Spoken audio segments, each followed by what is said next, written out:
Bonjour et bienvenue dans l'édition quotidienne de T9An. Aujourd'hui, 9 août 2026, nous décryptons pour vous les 10 actualités économiques et technologiques majeures qui façonnent l'Algérie.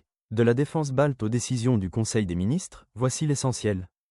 Premier sujet, la résilience économique face aux menaces. Les pays baltes, affichant parmi les plus hauts niveaux de dépenses de défense de l'OTAN en termes relatifs, ont adapté leur tissu économique à la menace russe. Une profusion de start-up locales innove dans le secteur de la défense, notamment en offrant aux entreprises la possibilité de tester leurs produits avec des soldats ukrainiens ou de l'OTAN. Selon un analyste, ces nations comptent désormais parmi les mieux préparées pour faire face à de nouvelles formes d'attaque. Un modèle de résilience qui interpelle. Ensuite, focus sur une opportunité majeure pour l'Algérie. L'article examine les perspectives de développement d'une filière industrielle solaire en Algérie, envisagée comme un axe de partenariat stratégique avec l'Europe.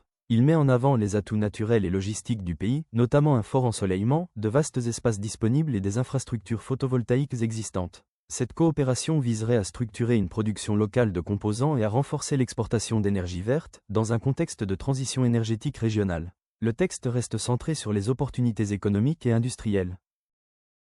Côté numérique, Orange renforce sa politique d'achat direct auprès des start-up et scale-up françaises, dans le but d'accélérer leur croissance et de faciliter leur accès aux marchés publics et privés. Cette stratégie vise à intégrer davantage de solutions technologiques innovantes dans les services B2B du groupe, tout en soutenant l'innovation et la souveraineté numérique française. L'initiative, rapportée par Megazap, s'inscrit dans une dynamique de consolidation des écosystèmes technologiques nationaux, en offrant aux jeunes entreprises un débouché commercial élargi via les réseaux d'Orange.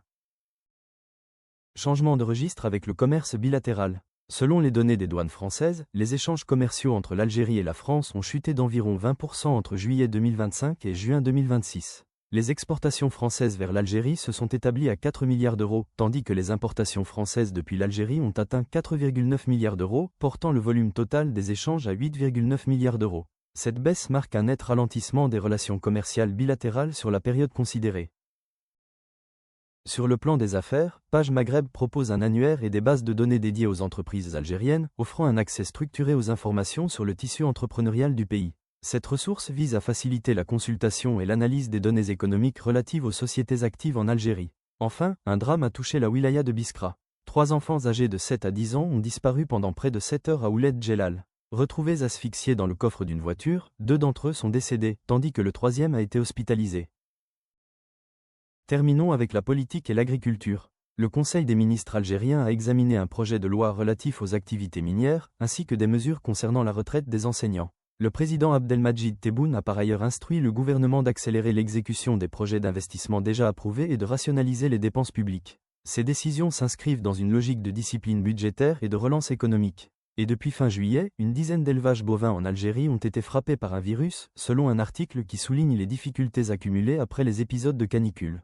Ce nouveau foyer est jugé moins grave que la dermatose nodulaire, mais il reste sous surveillance. Enfin, l'Algérie a mis en place un numéro vert, le 3017, destiné aux utilisateurs du portail national des services numériques. Merci d'avoir suivi cette édition de T9An. Pour ne rien manquer de l'actualité économique algérienne, abonnez-vous à notre newsletter sur t9an.net et activez les notifications. Rendez-vous demain pour un nouveau décryptage.